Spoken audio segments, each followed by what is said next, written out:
Hey, we are in the southernmost city of the coastline in the state of Israel. Right south from here is Gaza. This is one of the 5 cities of the Philistines back in the times of the Bible.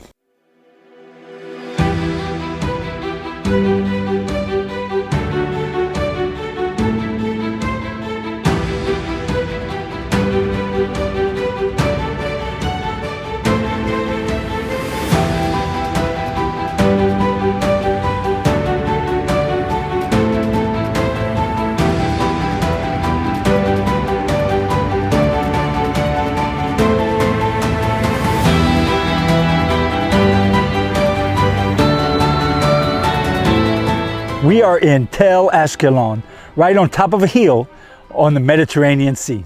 This ancient Philistine city is home to the world's, not Israel's, to the world's most ancient arched gate known to man, dating back 4,000 years. So this gate right here, the oldest gate in the world, still standing.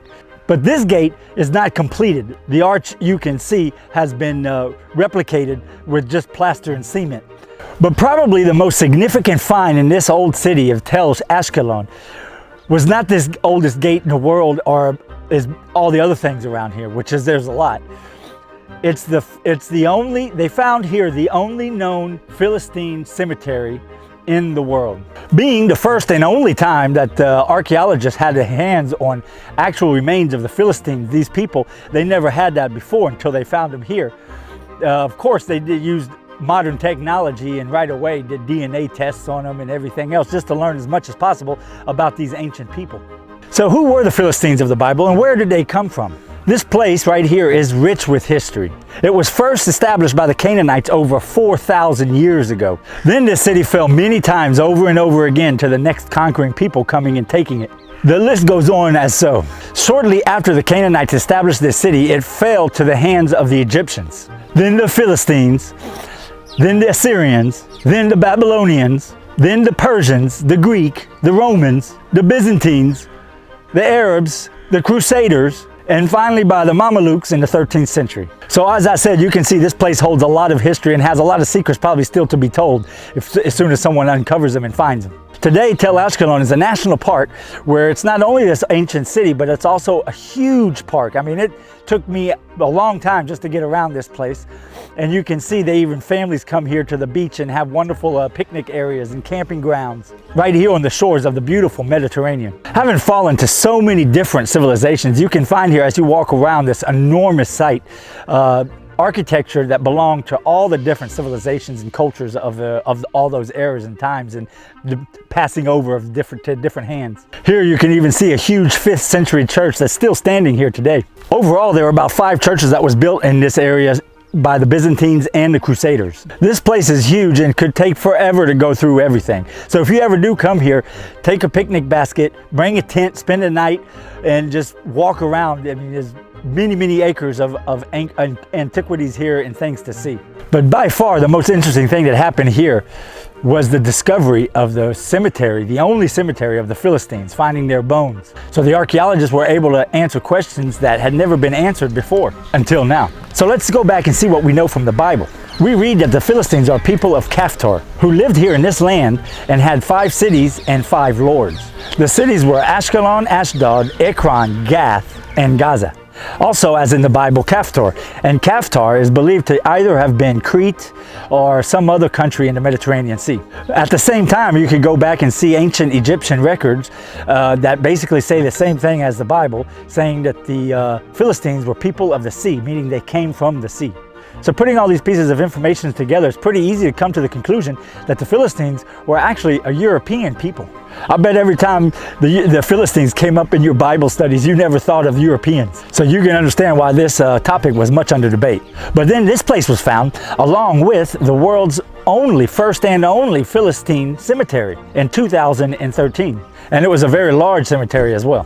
This cemetery had Philistines buried from multiple different generations. So being in 2013 with all the technology that we had, The first thing they did was run DNA tests to learn everything they could about them. So what did they find? The later generations were found to be mixed blood of this area in the Middle East, which makes sense. Being here for so many generations already, they would have mixed and mated with other people from this region. So at the end, their genetics were more of a local Mediterranean, local Eastern Mediterranean people.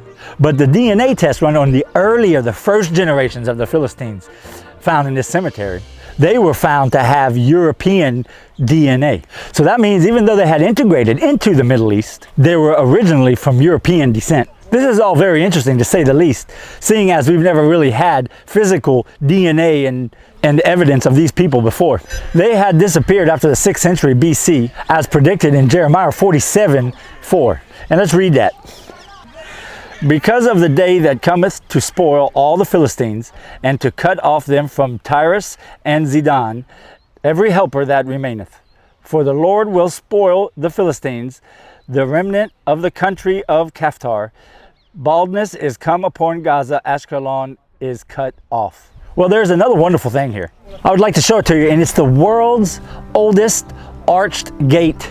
It is 4,000 years old and was built by the Canaanites in the 19th century BC.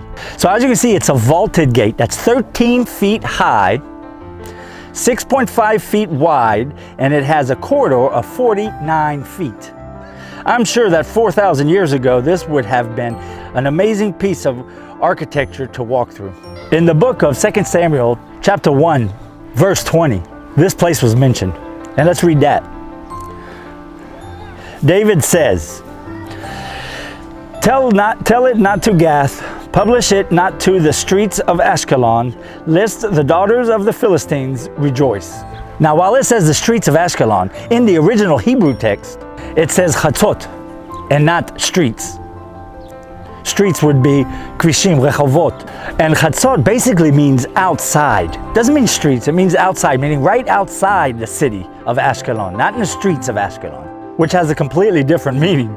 Which would mean that when he wrote this, he wasn't in the streets of the city of Ashkelon, he was right outside, which would most likely mean right outside the gates, because back in those days, that's where people used to gather and have open markets and everything. So that's where he would have been, right outside this gate. Right here. Well, that'd be wonderful if it really was right here, but once again, that's just, how many things are, so you have to interpret it and figure it out for yourself. It's always a blessing to bring these wonderful places to you and let you see them as if you was here.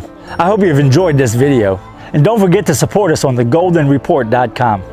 Until next week, God bless.